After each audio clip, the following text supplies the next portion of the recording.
And welcome back to the Content Swap Podcast. You are joined by Parker and Aaliyah.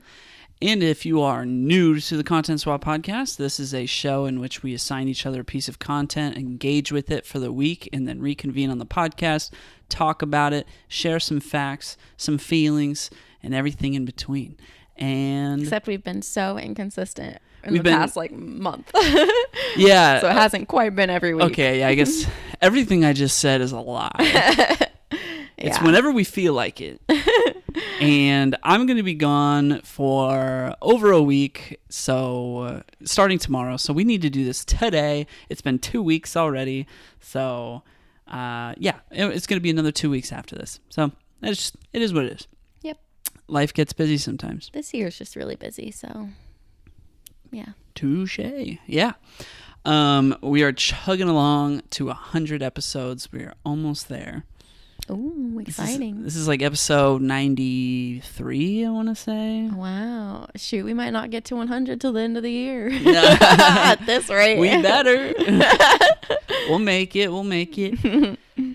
So before we dive into the content, we like to give little brief updates on, the types of content we've been watching in the meantime, things like that. So I will let you take it away. What is new on the Aaliyah front? Yes. Lots of things. So hold on. I watched a few. This is maybe not this past week, but the week before. I decided to watch a bunch of like rom-coms that I hadn't seen, but I've heard about.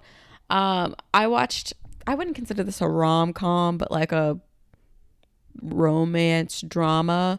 I watched Miller's Girl, which has Jenna Ortega and the guy who is in Black Panther. Oh, I forget his name every time. He's the guy he plays Bilbo Baggins in The Hobbit. His name is Martin Freeman. Yes. It was a terrible movie. I can't say that I recommend it. I also watched a movie called The Idea of You, which has Anne Hathaway and the new like British guy who's like the new It guy kind of. He was in Red, White, and Royal Blue, if you've seen that movie.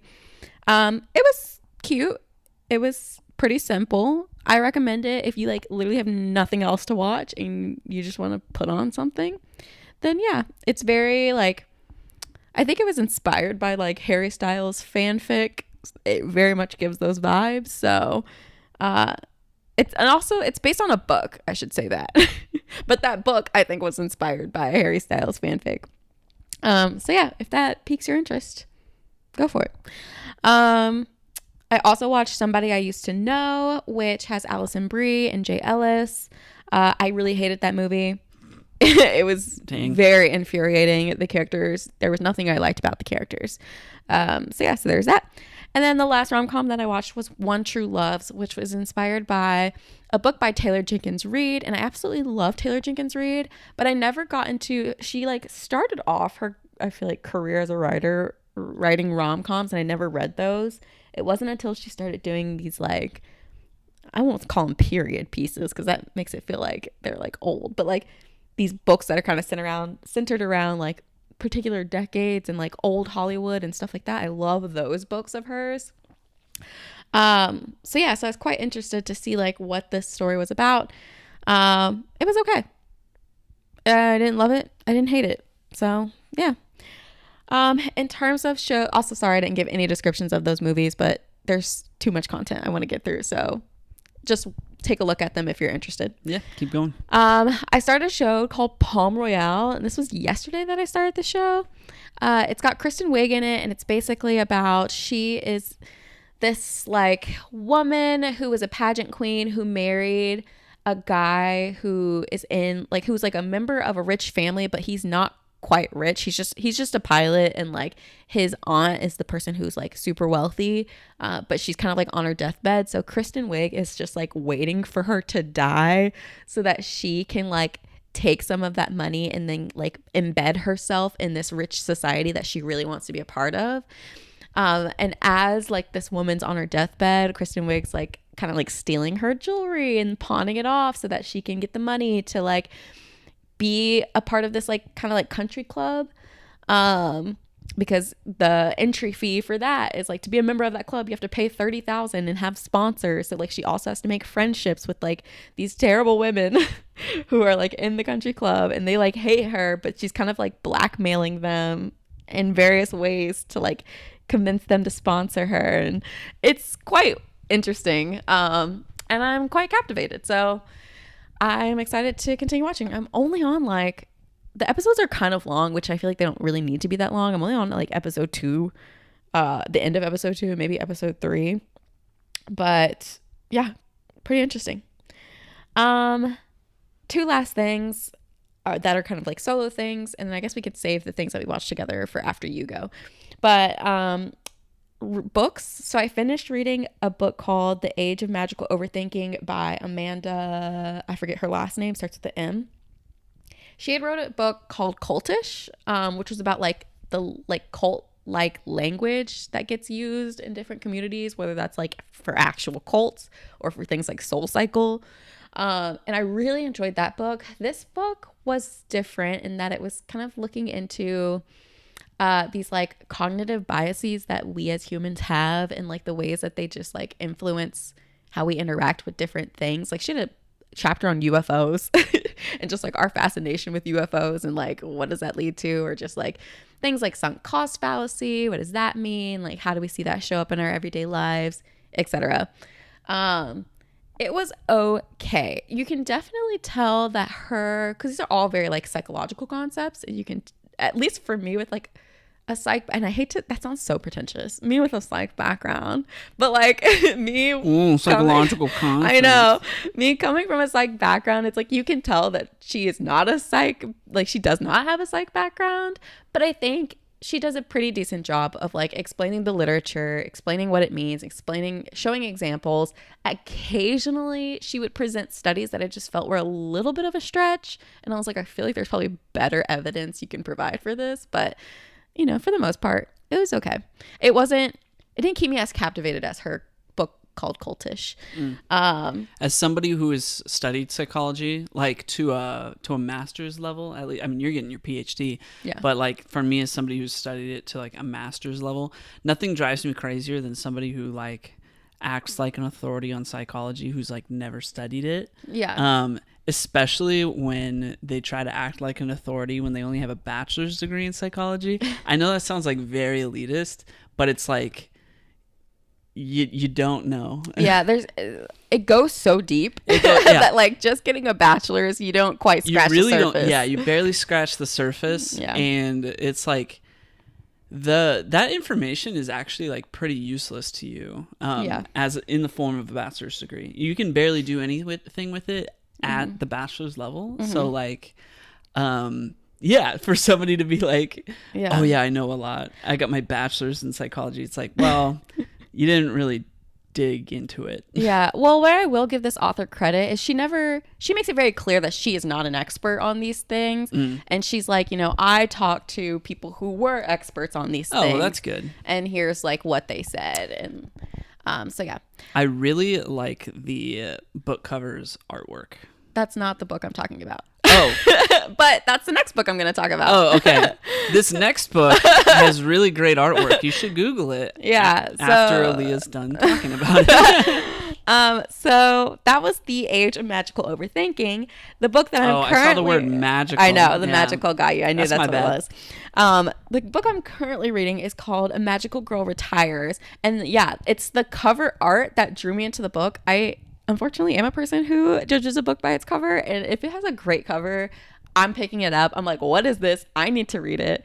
And so yeah, this is a book that's written by a South Korean author. It's translated into English, and it kind of reads like a manga, and there's not pictures on every page, but like every chapter starts with like a illustration, and they're like pretty cool and like cute. So like, let me show you a page. You get an inside scoop. Like, look at that. Oh, that's nice. It kind of reads like a manga, and it's got a microphone in it. Yeah, that's it's perfect. a very short read. It's like double spaced. Like it's not. Oh yeah, you can, anything fast. You can. I mean, that's like you can read a single page in like 25 to 30 seconds. Truly, and the chapters are like 3 pages. So yeah, it seems like a very quick read, and it's basically about a girl who, trigger warning, at the very beginning of the book, she's contemplating suicide. But then some like strange angel figure kind of comes to her and is like, no, don't do it. You're a magical girl. And there's like a whole society or like a whole group of women who are considered magical girls. And they basically like save the world in different ways. So like I just met a magical girl who like she like stops terrorists, or like there's like the sustainable magical girl there who like saves the planet. There's like there's like different types of magical girls and they just like do different things. So I think this is kind of about, I mean, I'm not into it that deep, but I think it's about like this girl kind of finding herself now that she's been deemed a magical girl, and saving the world, I guess. So if you like Sailor Moon, I feel like this is a book for you. Like this gives off very much Sailor Moon vibes, which I think is kind of the point. But yeah, those are all of the pieces of content that I have been engaging with alone. Nice. Yep. What about you? Oh, me? Sorry. Yeah, so I have been, let's see. I finished watching Shogun. Shogun. Shogun. Shogun? I say Shogun. Shogun. I finished watching Shogun. Yeah, that's right. That sounds right. That feels right. Shogun.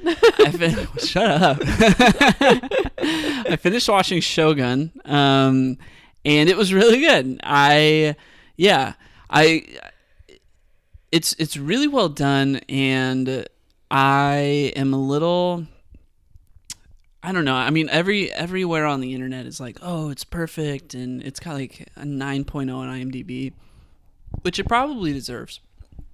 But I think my biggest issue that prevented me from like seeing it as a perfect thing was just, and this might just be a me problem, but like I couldn't follow all of the names, and because like the names are important, you got to follow, and you got to be able to put a face to a name in order to understand who the conversations are about. And if you can't follow that, then a lot of the time you're going to be kind of confused, and people are going to say, oh, like, when blah de blah did that, and if you're sitting there thinking like, God, who even is that, then yeah, you're not going to get the full enjoyment of the experience, because that's kind of like the whole thing, is those types of conversations. I could follow maybe like 70% of it, and the 70% that I did get was great.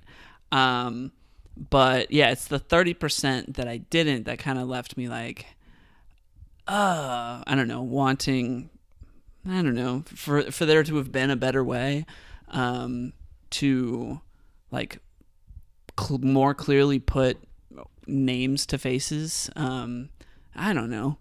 Like, when I watched Game of Thrones, it helped that the opening theme song had, like, a map with, like, all the names of the different houses and the places, and that really helped piece that together. This doesn't really have anything like that, so you kind of just got to put it together through dialogue, which is, I don't know, could be considered good, but, I don't know, I just kind of struggled with it, so that's kind of like the only thing that preventing me from saying, oh, it was perfect. But it's extremely good. It's extremely good. I also started watching X-Men 97, which is going to be 10 episodes, and only 9 have released. And I'm all caught up. I watched all of it in just a few days. And I gotta say, it's kind of weird. I kind of thought I would like it more than I do. It's not bad. It is like really well animated. It's very pretty. It's very pretty. Yeah. It just moves so fast that I feel like I'm missing things. Like I feel like it's just like this, then this, then this, and I'm not getting enough time to like emotionally process anything, that it's just moving along. And I know they only had like 10 episodes, but it just feels like they maybe tried to cram in way too much in 10 episodes. I didn't really watch the original show, so I don't know if that was kind of just like what the progression was like in that original show. But even so, I don't think that, I don't know. I mean, if it's a cartoon that's meant to appeal to, I mean, who's it for, you know? Like, if it's meant to appeal to adults who were children and watched the original show in the 90s, then it's like, okay, I'm an adult, so if this is moving too fast, I'm going to notice it because I'm an adult, and I'm like, a child maybe wouldn't notice it, but I'm an adult, so I do notice it. Is it a limited series, or will they keep there's going to be it? There's going to be another season. Gotcha. I've heard. But I mean, it's still good. Like, I'm still going to keep watching it. But yeah, there's just something slightly off that I feel like I'm missing. I asked a couple of our friends, like, oh, what do you think of the show? And one of them, he was like, it's chef's kiss. I love it so much. And yeah, I don't know. I'm not seeing that. It might just be a me and Marvel thing. It might just be my relationship with Marvel at the moment. Yeah. But yeah, I don't know. I still I like it more than pretty much everything else that's come out for Marvel in the past like year, other than Guardians of the Galaxy 3. But yeah, that's kind of my feelings on that. Aside from that, I started playing a game called Animal Well, which is really good. It's like a puzzle Metroidvania game that's just full of secrets everywhere, and it's reminiscent of like this other game I played called Tunic, and that it was also filled with secrets, and that you kind of need to use your head, don't use a guide, to try and figure out all of what's going on, and you know, all the different kind of ways to connect the dots in this like big puzzle platforming adventure. And it's got like a really cool, is that the like pixelated? It's that game? pixely one, yeah. I like that one because it's like the quietest game you've played. It is so quiet, yeah. It's got like no music. I love it. Yeah. It's like only sound effects, but it's very atmospheric, and yeah, Aaliyah doesn't get upset when I play it. I never get upset. It's just sometimes I don't want to start my morning. I don't want to wake up and hear gunshots, you know, or like hear fighting. I don't play games with gunshots. No, but you play games with fighting in it, and sometimes it can be a little. That's fair. Abrasive first thing in the morning. That's fair. Yeah, so Animal Well is really good, and I'm going to be on a bunch of planes tomorrow. So my first order of business is to finish Princess Peach, and then I might end up playing a game or two of Balatro. But then besides that, Animal Well all the way. So I'm really looking forward to playing more Animal Well. Aside from that, last night I started watching F1 Drive to Survive on Netflix, which is the Formula One like documentary show. It's kind of similar to your Breakpoint tennis Netflix show, tennis documentary show, but it's got like multiple seasons, and it was kind of like the first of these little sport documentary shows, and it's all about just racing. It's all about, you know, following like the 10 different teams in Formula One. There's like very few teams, and they've all kind of got like 2 drivers each, and it's just these teams with tons of money. But some have more money than others, like Mercedes and Ferrari have way more money than like Red Bull, for example. And they're just trying to build like the fastest car on the ground that's as possible. And it's really entertaining because there's a lot of like, you know, relationship dynamics, and then there's a lot of just like little micro stories of like, oh yeah, like this is the best qualifying round we've ever had going into this weekend, and we're gonna do great. And then it's like lap one and both cars end up like slipping on a small piece of debris, and then their whole car just falls apart because these cars are practically made out of paper because they're super light. And and it's like, oh great, now we're just out of the race. So it's really interesting. I got about halfway through season 1 last night, and I really enjoyed it. Actually, aside from that, I also started playing Pokemon on my phone, specifically Pokemon Fire Red and a Pokemon Yellow. Am I allowed to say this? Yeah, it's yeah. It's called, I was like, what? it's like a legacy version of Pokemon Yellow where somebody has made modifications to it to add like modern quality of life improvements. Ooh. Call the police. No. There are like fan communities on the internet dedicated to this kind of thing. But no, that is really good. I really enjoy that. Anyway, I have been enjoying going back to Pokemon and being able to play it on my phone on this Delta emulator because they've got a fast forward feature, and Pokemon is just one of those things where you've played it so many times and like you don't need to see all of the animations. You know how everything works. You just need, like, for it to be able to move really quickly is perfect because it's all about just making decisions. And if you can make those decisions faster because you've been playing Pokemon for the past like 25 years, then that's an ideal experience. So, and it's on my phone. So it's, I might play some of that while I'm gone as well. So I've just been really enjoying getting to play Pokemon in that way because I used to play it on my phone a lot, like 10 years ago, because there was an emulator that existed back then, but then they took it off, and then the person who made that emulator came back and made this one like 10 years later because Apple like eased up on their restrictions or something.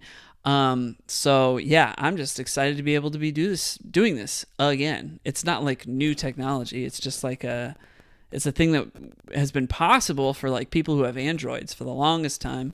It's only now that people who have iPhones can like finally do it again. So yeah, I'm happy about it. I haven't played one of these older Pokemon games since like the pandemic. I was playing a lot of Pokemon Emerald during statistics class. I shouldn't have admitted that openly. I went back and I watched the recordings for statistics. I did well in statistics. It's okay. One could say Pokemon is a lot like statistics. There are formulas involved. It's all very mathematically charged. Anyway, that's all of my updates. Let's get into some shared updates, which would be some things that we also watched. So I'll start with the smallest of them, which is we finished watching Knuckles. What'd you think? Yeah. It's not really. There wasn't enough Knuckles. Not enough Knuckles. Yeah. all the Knuckles shots that you saw in the trailer. That's like every Knuckles scene. Literally. But my favorite Knuckles scene is when he's at dinner with Wade's family. Oh, and he's yeah. just. He's not saying words. He's just watching them act a fool, and his like face going back and forth between the siblings, between Wade and his sister, was cracking me up. I was like, "This is gold." I just want to see Knuckles sit and watch people interact. Yeah, it's basically Wade Whipple featuring Knuckles. Yeah, which like he's so annoying. and yeah, Wade Whipple is like a total side character from the Sonic movies that like he's like an adult toddler. Yeah, he is like an adult toddler. I found him to be actually quite endearing, but when you look at the whole thing as a package, it's like, yeah, okay, I didn't need to watch that. Like it's I wanted to see not Knuckles. I wanted to see Knuckles. Yeah. But it didn't add anything to my Sonic cinematic universe experience. Yeah. Yeah. I've like, okay, they've developed Wade a little bit more, but like, Knuckles, did we need him to be developed? Is he an essential part of that's my point. The movies? No, that's my point. Like they developed Wade, which was unnecessary, and then Knuckles was just kind of there. And he didn't really develop at all. But it's called Knuckles. So, yeah. Yeah. But there was a lot of like interesting celebrity cameos that I enjoyed. So, there were still parts that made me chuckle, but it's definitely like, God, I wish I had a child for them to enjoy this to make me feel better about the fact that I'm watching it. Yeah. I mean, we got there pretty fast, so I wasn't too upset. Yeah. I was like, meh. Yeah. That was all right. The other thing that we watched is Kingdom of the Planet of the Apes. What a freaking title. Yep. Next it's gonna be like Kingdom of the Universe of the Planet of the Solar System of the Stars of the Apes. The next one. How do you go bigger than Kingdom? Maybe Universe. Maybe they'll do the Planet of the Apes. The Planet of the Apes. Yeah. Galaxy of the Planet of the Apes. The country of the Planet of the Apes. The ocean of the Planet of the Apes. Yeah, who knows what the next name will be. Yeah. So that was it was better than we thought it was going to be. It was entertaining. Was it a good movie? No. But I thought it was a good movie. I didn't think it was a great movie. Sure. Yeah. I'll give it that. It was much better than like the last one that they came out with. What is it? War of the Planet. War for the Planet of the Apes. Yeah. That one much better than that one. Yeah, that one was all right. I liked this one better than that one. Yeah. All right, tight. Cool. Yep, that's everything on apes. Last up, we have X and Pearl. Yeah. Which are two movies directed by, is it Ty West or T West? It's T-I West. Ty West. So both are like A24 horror films, and X is kind of like, it's X as in like X-rated. It's about like people who go to film a naughty film in what, like the late like 1979 in like Texas, and they go to a farm. They go to a farm to film like their rent, basically like Airbnb. Yeah, to film their film, and murder ensues. Yeah, and that one was pretty interesting. It was kind of like a different type of murder slasher story. Film. Yeah, a slasher film. And then Pearl is like a prequel to that with the same lead actress, Mia Goth, and it takes place in like 1907 or something, like way back, but on the same farm. And it was released like the same year as X. It was like X came out at the beginning of 2022 and Pearl came out at the end of 2022, which is really interesting. That just like, that never happens. Yeah. And Pearl was like just a totally different kind of movie. Yeah. I like loved X. Keep in mind, I'm not a horror movie person. I do like a good slasher though, which like I don't know why. If it's not like demons and stuff, then I'm okay. I loved X, and then we watched Pearl, and I loved Pearl. Oh really? Oh yeah. It's you definitely need to see X before you watch Pearl. Yeah. Without it, you like would kind of be like, okay, but yeah, having like watched them back to back, because like, I mean, how much are we trying to say here? I guess not too much. Okay, well, it's so hard to like describe my love for Pearl without. Yeah, Pearl is like a prequel origin story of a character from X. Yeah, which is a very it's basically like the farm that they go to in X is owned by this older couple, and it's kind of like an origin story of like who they are and how they kind of came to be as they are. I just thought it was like, it made, after watching Pearl, I feel like it made X creepier, like it made X like more interesting. It just like gave it more depth, and I just really, enjoyed that, because watching X, I was like, oh, this is fun. I mean, I hate to say fun, you know, people are getting murdered, but you know, it was like a fun, entertaining movie. Yeah. But at the same time, I like wasn't quite like connected. Like I feel like you watch it and you're kind of like, that was just kind of weird, you know? Like I don't know. You feel like the villain. You're like, I don't really get it, but you know, it was fun. Yeah. And then you watch Pearl and you're like, yeah. all right, I see where we went there. Yeah, I will say, so for me, Pearl's kind of a slower movie between the two. Mm-hmm. So like, which one am I more likely to rewatch? Probably X. Which one do I think is the better movie? Probably Pearl. That's how I feel about it. Yeah, I feel like if you went to if you had a group of friends over, you'd watch X.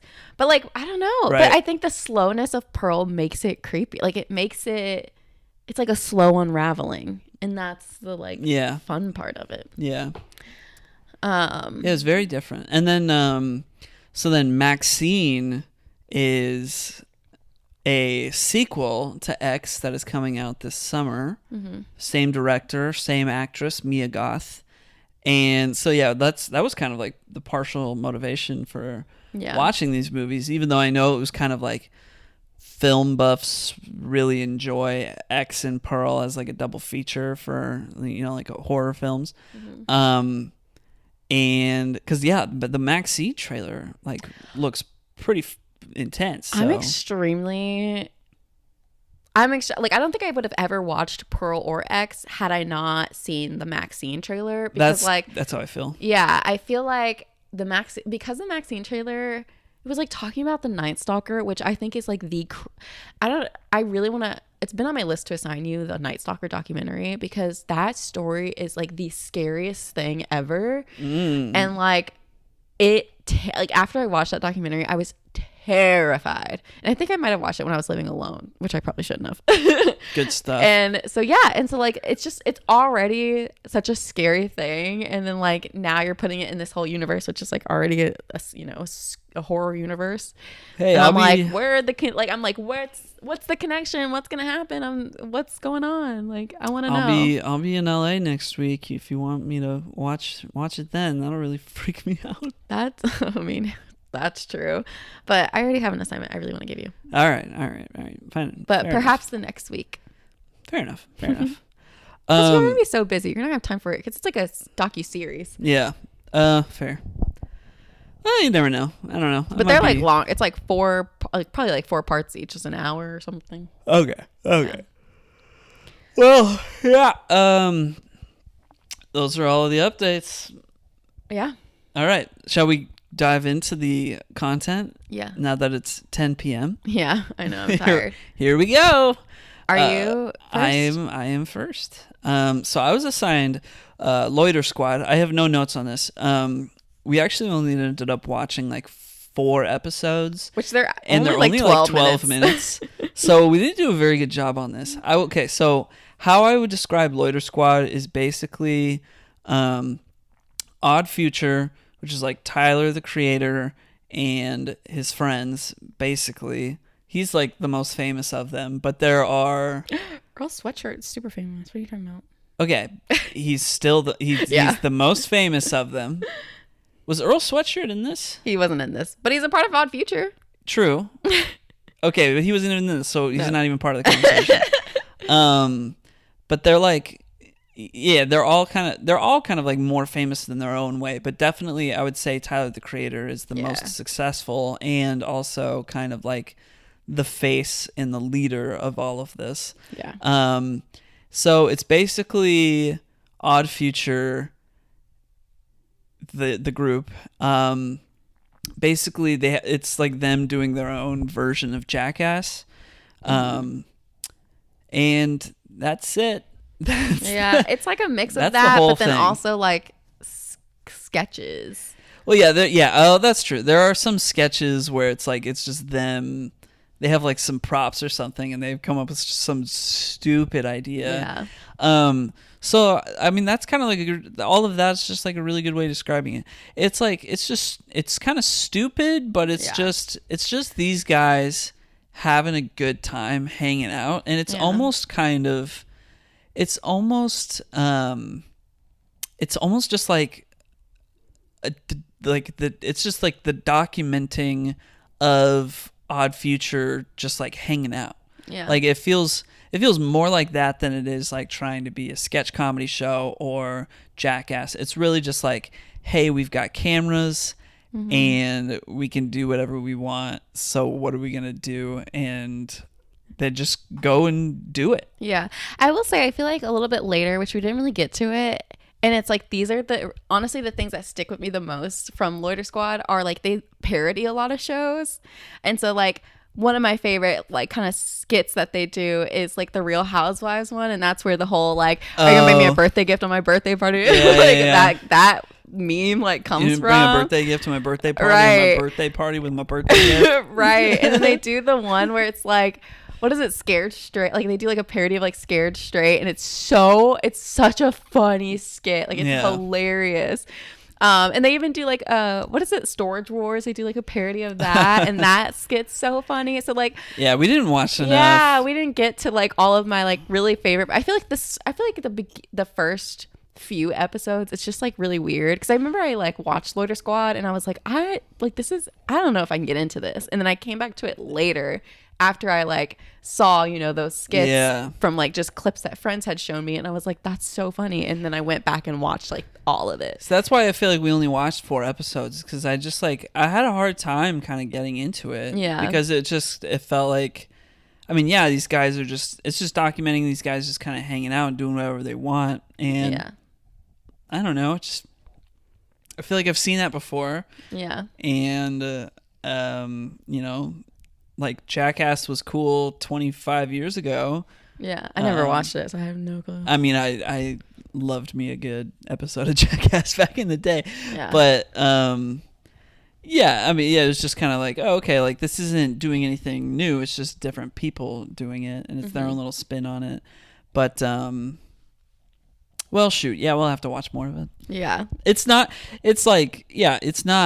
I didn't dislike it. It's definitely something that I would watch more of. Pretty much exactly as you described it at the end of the last episode. You're like, you're not going to be like dying, like, oh, I got to see the next episode. Yeah. But you'll be like, yeah, I'll watch that. Yeah. Mm-hmm.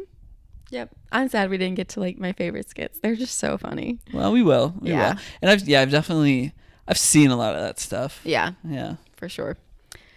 Yeah. I mean, that's fair. All your thoughts on it. I don't really have much to add to that, and I also don't have any facts, because it's not a show where you would have facts, right? You know. But I do have some questions for you. I've got a fact. Oh, cool. What's My cousin is a photographer in LA, and he took photos for Odd Future when they were at, like, I don't know, Coachella or something like that. Nice. So you go to his Instagram account, you'll see he's got pictures of Earl Sweatshirt and the gang. Nice. Yep. Awesome. Shout outs to your cousin. Yep. Okay. 2 questions for you. All right, hit me with them questions. Number 1. Who is your favorite member of Odd Future?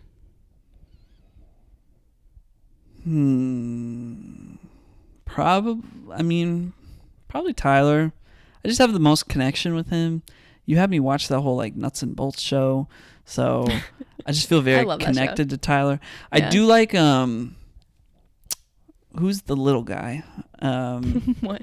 The little guy. What's the little guy? The one who's like Taco? No, not Taco. Jasper? Jasper. I wrote down Jasper as my favorite. I like Jasper. He's so adorable. Yeah. And they get him into so much stuff. Yeah. Oh my god. He's kind of like, I don't know, the butt of every joke. Yeah. And that just makes him really endearing. Yeah. He's very adorable. Okay. Second question. All right. Because I think this show is technically considered like a sketch comedy show. Okay. So if you could be a member of any sketch comedy show, which would you choose?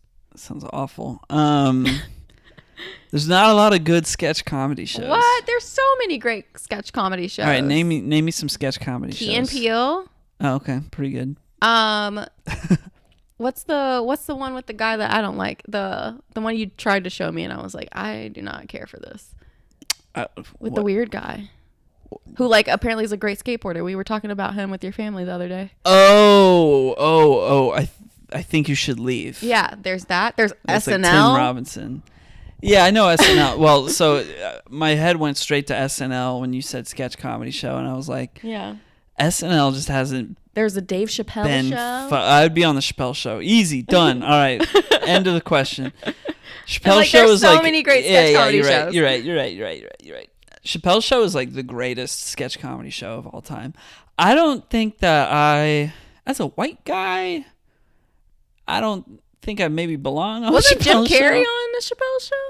Wait, Jim no. Carrey? Jim Carrey was on some other sketch comedy show, but I feel like it was like mostly people of color, and then he was like, okay, if I had Jim Carrey levels of talent, then yeah, put me on whatever show. oh, he was on In Living Color.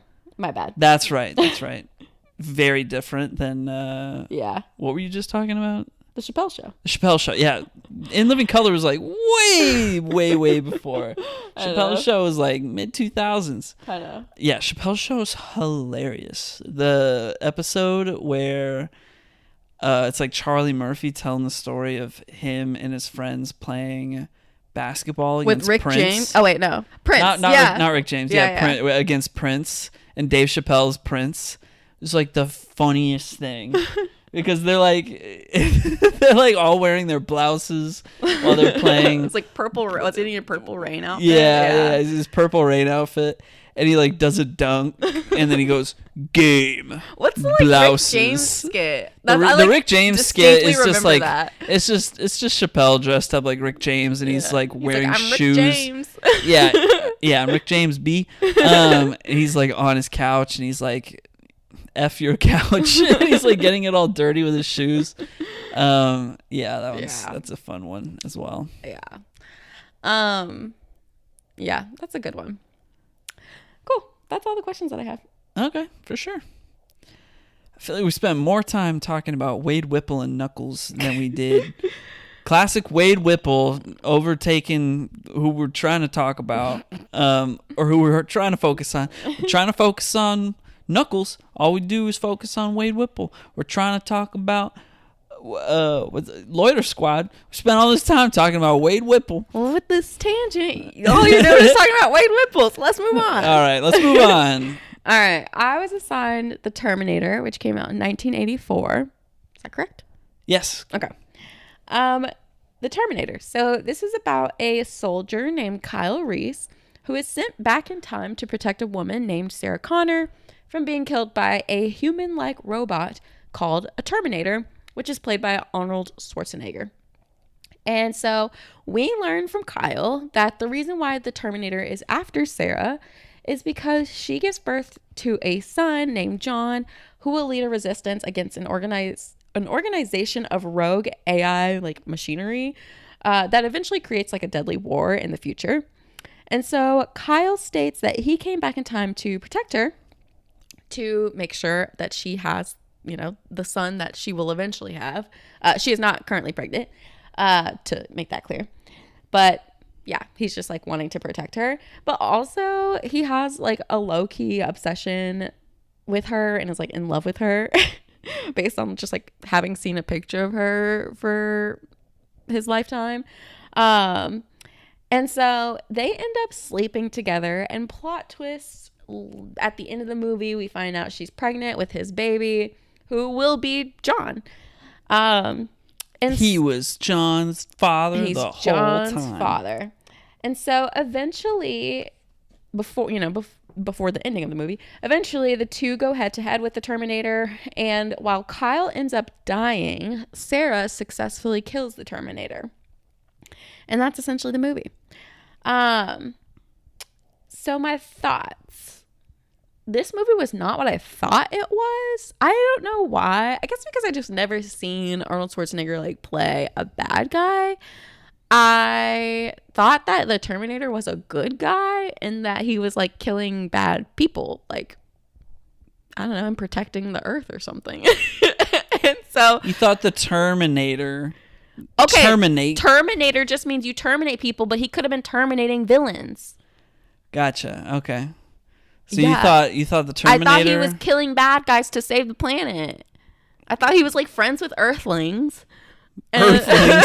And was like, There's no I'll aliens. protect you. There's no aliens in Terminator. It all takes place on Earth. It's just robots and humans. Okay, whatever. I think he's protecting humans. Earthlings. I mean, Earthlings, isn't that humans? Sure. It's just not in the context of the world. I'm not going to go up to somebody and be like, what up, fellow Earthling? You should. That would be fun.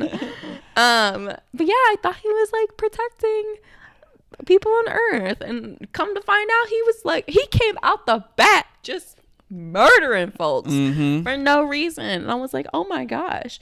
He also has like no lines in this whole movie, so I'm very curious of how much he got paid for having no lines. I mean, he got paid well.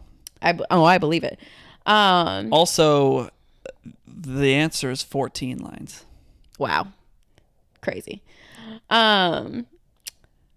So I thought the movie was like kind of dumb, but it was entertaining. So I'll give it that. Why? What makes it dumb?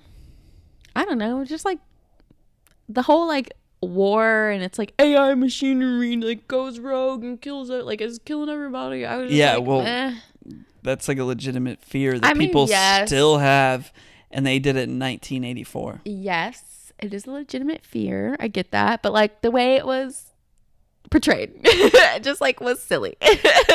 And like there's a part where Kyle has like a knife, or like he's parked next to like a construction site, and like gets like PTSD from seeing the little like construction trucks, and I was like, oh my gosh. Yeah, because the construction trucks remind him of like the big robot trucks from the future that are just there to kill humans. Yeah, those future scenes are like kind of scary. I don't know, just imagine like a big robot death machine on wheels patrolling the streets, and if it sees you, like it is literally only out and about to find you and kill you. Like that's kind of scary. I guess I'm just less afraid of a machine because it's a machine versus like, you know, if it was like a Demogorgon. You know what I mean? Like when it's a piece of machinery, it doesn't scare me as much as like if it's a life form. Interesting. Yeah. So I was just kind of like, I think that's why I was just like not. All right. Did you like this better or Alien? I liked this better. All right. That's what I thought. Yeah. Same. I think this is a great movie. But I think Alien was scarier. I mean, that's fair. This isn't really like a scary movie. Like this isn't a horror film. Yeah. It's like James Cameron would call it a tech noir, which the nightclub in the movie is actually called tech noir, and it's like a reference to like, hey, look at this genre I just invented. Did it stick? I mean, yeah, you could call it tech noir. That's fine. Yeah, but are like other movies considered tech noir? Yeah, like Blade Runner. I see. Okay, so anyways, some other thoughts that I had. I did not understand at all the whole Kyle's death thing, because so like Kyle's from the future. I kind of forgot how he died. Oh, I don't care how he died. Just the fact that he did die. So Kyle's from the future, but he goes into the past. Okay. Conceives John. Okay. And then dies in the past. So I'm like, how is he then existing in the future? Because he is born in the future.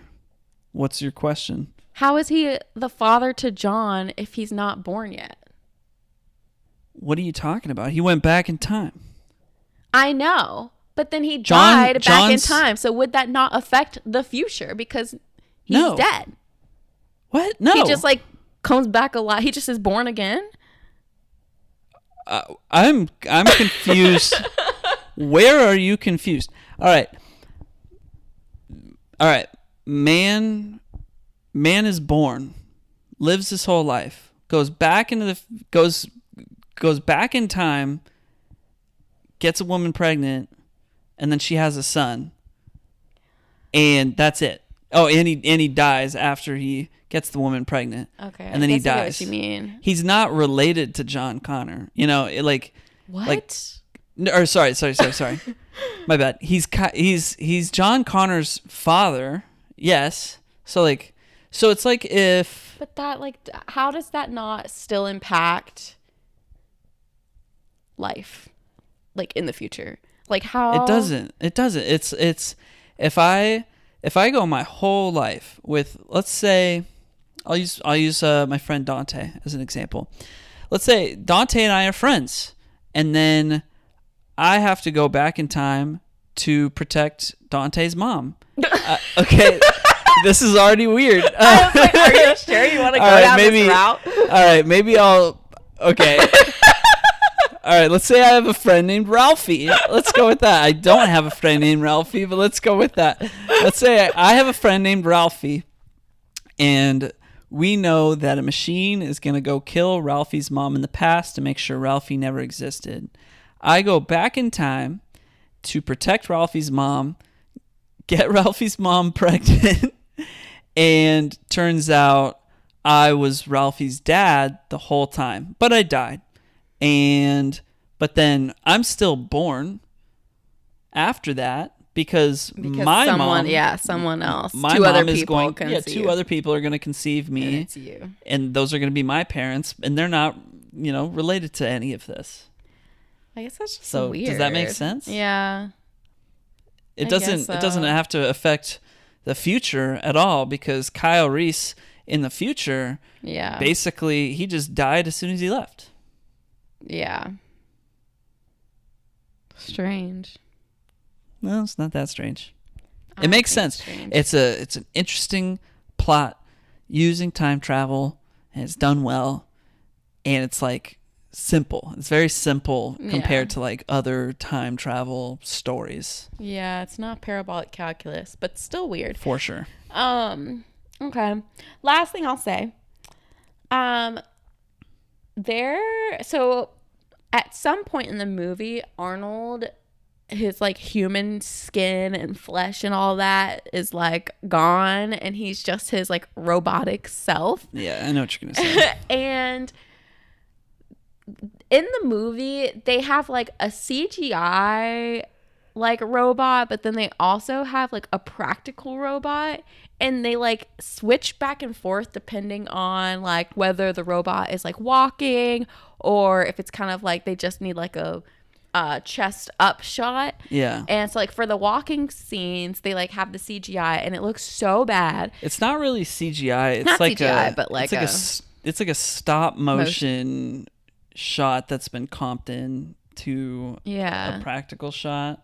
So but like, I don't know. I'm sure on like horrible old standard definition screens back in the day, you couldn't quite tell. Yeah. But you see it in high definition, you're like, that looks bad. It looks bad. Which, like, given the time, I wouldn't dock points for it because it's like, it's just the time period. But what gets me is I wish they would have done one or the other, because the practical one looks really great. Super good. It looks so good, and they switch back and forth a bunch of times, and it makes the like Compton one look even worse. And like it's such a stark difference between the two.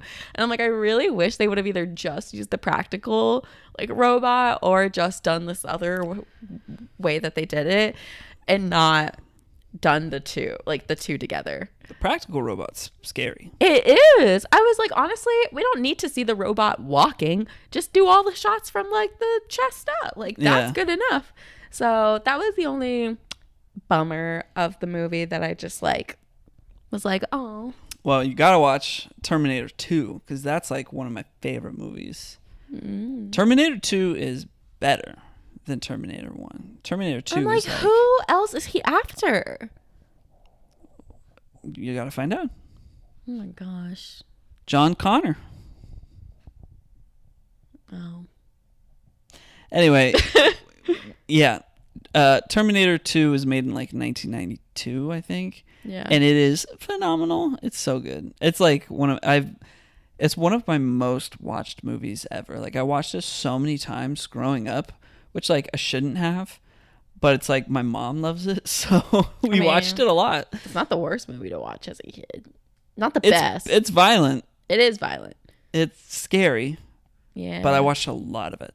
Yeah. All right. Any other thoughts? No, that's it. All right. So some facts. James Cameron did what he called a lot of guerrilla filmmaking, as in they didn't acquire permits to shoot in a lot of the places that they shot at, so they would like coordinate showing up at a specific place at a specific time and film as much of the scene as possible before the police got there.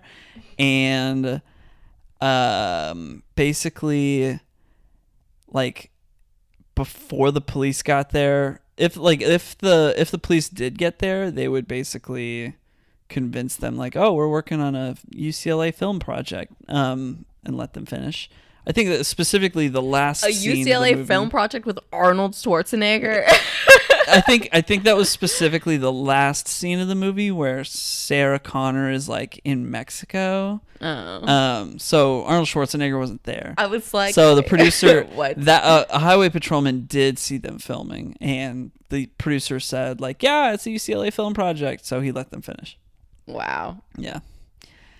Another fact: Arnold Schwarzenegger, he worked with guns so much in preparation for this role. He worked with them like every day for a month, and he like did the stripping and reassembly blindfolded like so many times, to the point that it was automatic, so that way when you saw it in the movie, it was like he was a machine.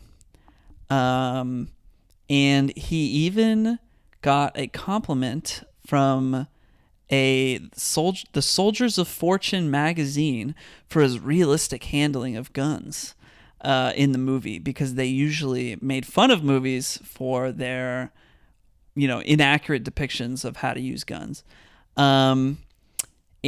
Also he had to be ambidextrous so that he could use the guns in both hands. So yeah, he did a lot of work with guns. Wow. Yep.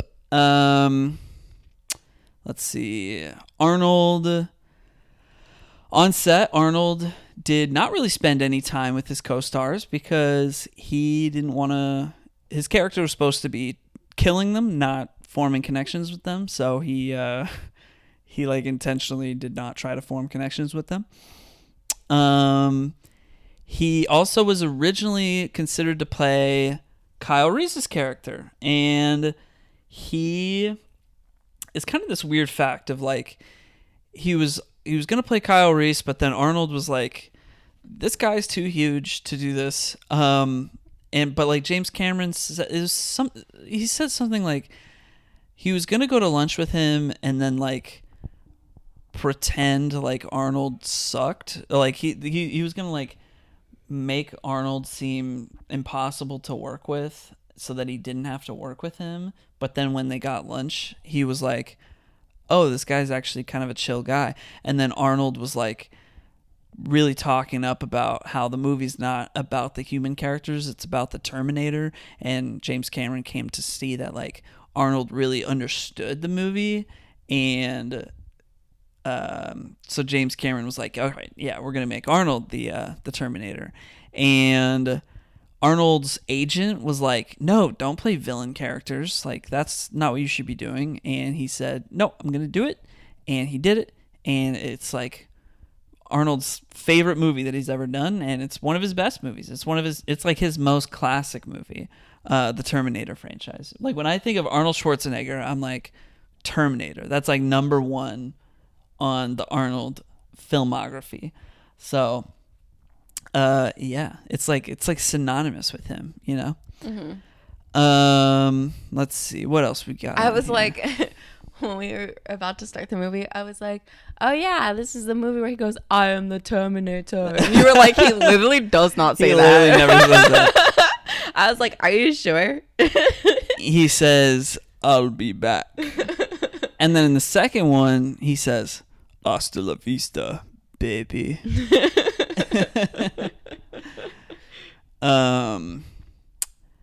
So, all right, let's see. Some other facts.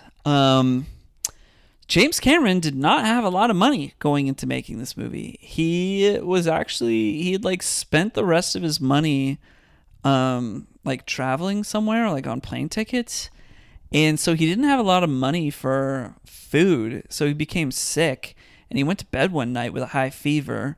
And when his dream that night, he had a nightmare of like a metal endoskeleton coming out of flames and dragging itself over the floor holding kitchen knives. And he like woke up from that nightmare, drew it out, and then he just kind of invented the concept backwards from there.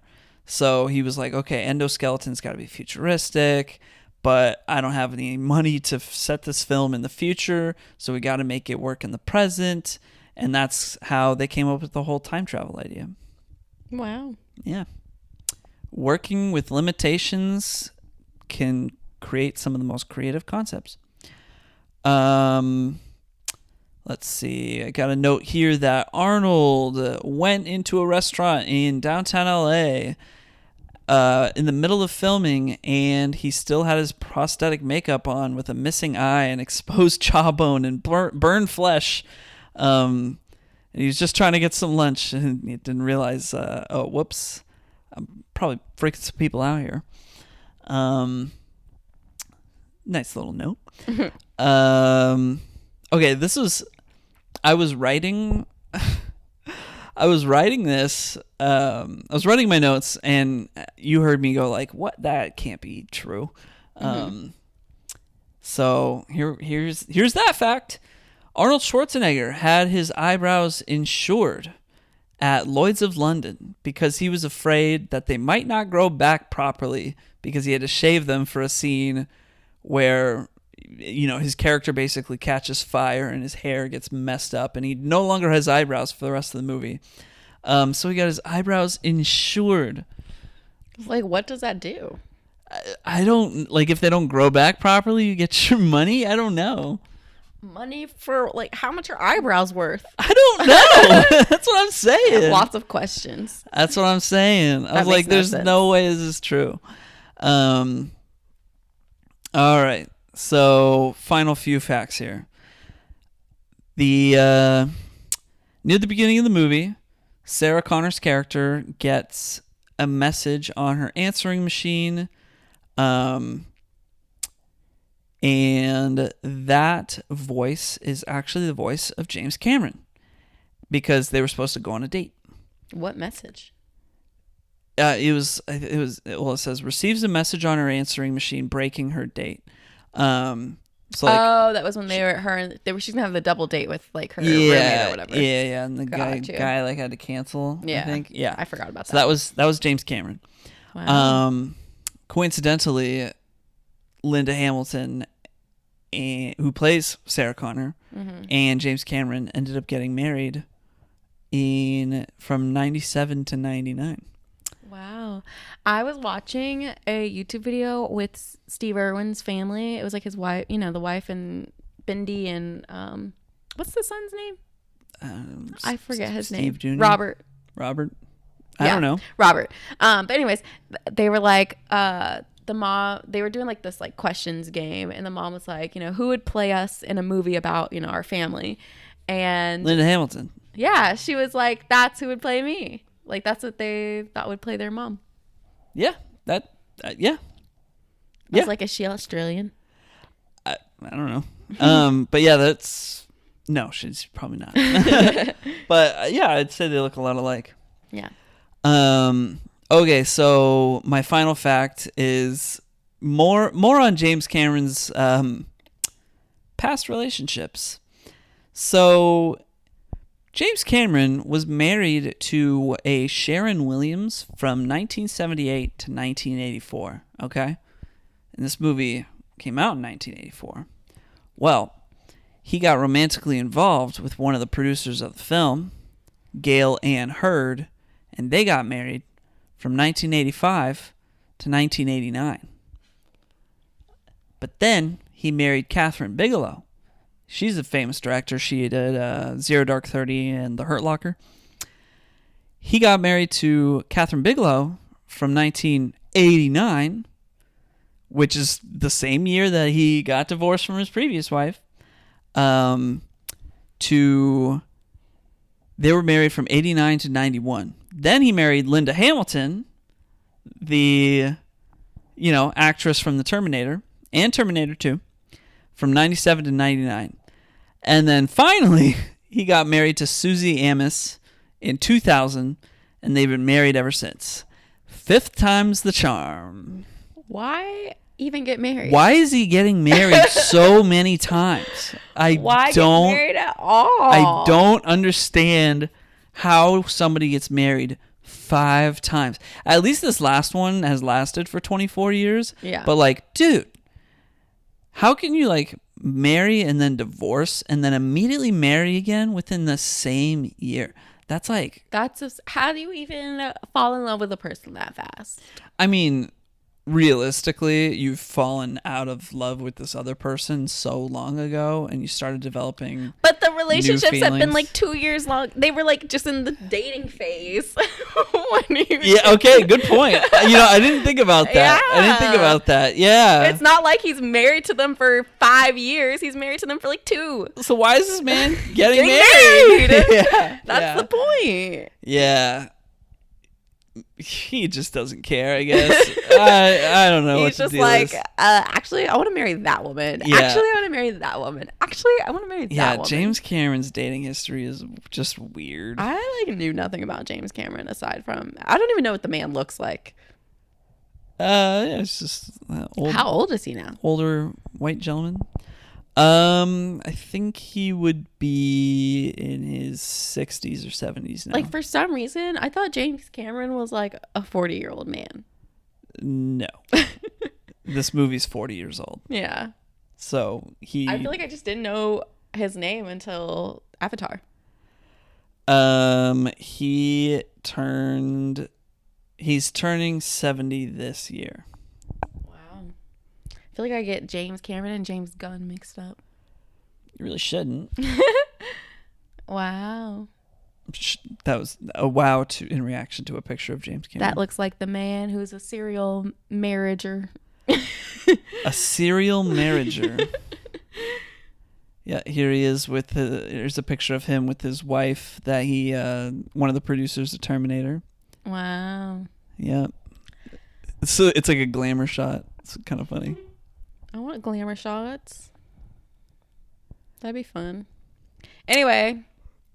Great director. Great marriager, I guess.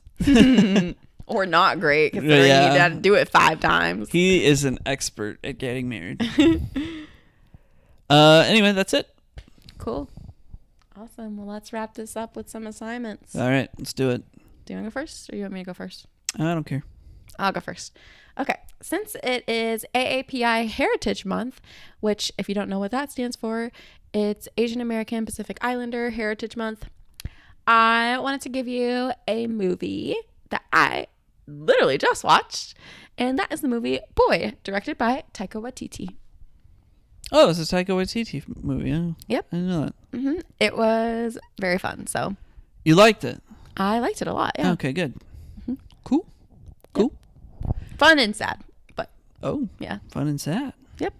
Gotcha. Well, I could be funny and on the nose and give you Boyhood, because then we'd be having it would be Boy and Boyhood. But, I'm down for whatever. Not what I was planning on giving you, because I'm gonna be gone and I need to give you something to entertain you while I'm away. So, because you're just incapable of being without me, I guess. That's a joke. It's a joke. Yeah. I've been playing into it. I'm like, I'm just gonna drag around all day. I'm just gonna be sad all day. I'm just gonna be crying the whole time. Yeah. You say you're not serious. You've been sounding awfully serious. Do you remember when you went to your design week and you were like, what have you been doing without me? And I was like, it was great. Oh, you got so offended. Oh, yeah, that's right. I forgot about that. I was like, it was nice. It was quiet. There were no video games. I got to sit in the living room. Oh yeah, that did happen. Dang. All right. Well, anyway. No, I'll be sad. So I was, I was gonna give you a show. You could, I mean, all right. How about this? I'm gonna offer you this show. You can say no and say yes to Boyhood if you want. The show is called Psych Odyssey. It's called Double Fine Psych Odyssey. It's like a documentary. It's a docu-series, I guess. It's a very long documentary series. I haven't even actually finished it. I haven't even watched all of it. It's like 32 episodes, and they're like 30 to 45 minutes long. It's all on YouTube, and it's chronicling the story of the development of Psychonauts 2, which is a video game. So it's like the making of a video game documentary, but it's like literally taking a look at like every part of like conception of ideas all the way to the end, and it's like this really interesting really interesting documentary of just like project management and like working on a team, like a creative team specifically, and like all of the things that can go wrong. But then it's also in the game development space, which is like a very volatile industry where it's like hard to make money. So yeah, it was. Would you want to watch that?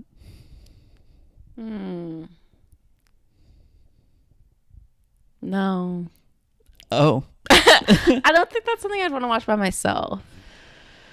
I mean, if you really want to watch it, I'll watch it.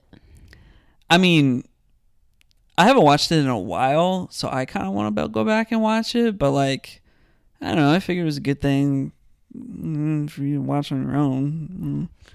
If you want me to watch it, I'll watch it. I mean, you don't have to, but I mean, I don't. I'm looking at the rest of my shows here, and I'm like, I don't really quite remember these enough to like Psych Odyssey. I feel like is something that like I'm interested of all the things on my list of shows here. It's something that I'm interested in enough to go back to that I would watch it on my own, like no problem.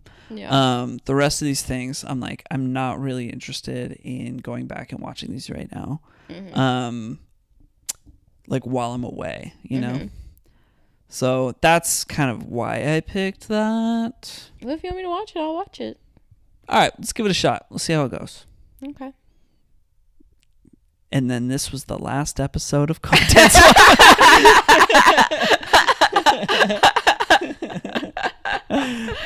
Oh, that's funny. Hopefully not. Yeah, let's do that. And let's see how it goes. And if you're like, ugh, then I'll just give you bangers upon bangers for my picks after that. How's that sound? Well, what's a banger to you is not always a banger to me. Yeah, I thought the Terminator was a banger, but you know. I mean, I enjoyed it. I didn't love it. In order for something to be a banger, it's gotta be like the OC or. That's not true. Miami Connection was a banger. Okay, all right, that's true. Yeah, I don't know. You got weird taste. Of eclectic taste. Yeah, very eclectic taste. It's not easy with you. Yeah, you just never know. Some things hit, some things don't. All right, what about an anime? Would you want an anime? No, I knew. I thought you were going to give me an anime, and I was like, oh, I'm going to regret saying that you can give me a show if it's an anime. Well, all right, yeah, you're getting a documentary show instead about game development, and you're going to like it. Okay. I mean, I liked your previous like game development movies. Yeah. I think what made it enjoyable was being, with you watching it. Well, but yeah, anyways, yes. I think you'll enjoy this on your own. Yes, I'll watch it. Well, I don't know. I think, yeah, just sit and watch. There's a lot of it, so, you don't have to watch all of it. I would love to sit and watch all of it. That is like... I'm not doing that. Well, yeah, you don't. I mean, unless you like it, but yeah, it is a goal of mine to like sit and watch all of this because there's just a lot, and it's like it really is like beginning to end. There's nothing else like it documenting this much of the game development process. So it's like a very raw look at what that's actually like working for one of these companies, and I think that's incredibly interesting. So, okay. Yeah. Cool. So next week it'll be what? Psych Odyssey and Boy. All right, that's it. Hope you enjoyed this week's episode of Content Swap. We will be back in 2 weeks, and hopefully, if not 3 or 4 or 5. So hope to see you next time. And go ahead, like, subscribe, and get some sleep. Because that's what we need to do. I'm so tired. It's like 10:45. I'm exhausted. All right. Bye. Bye.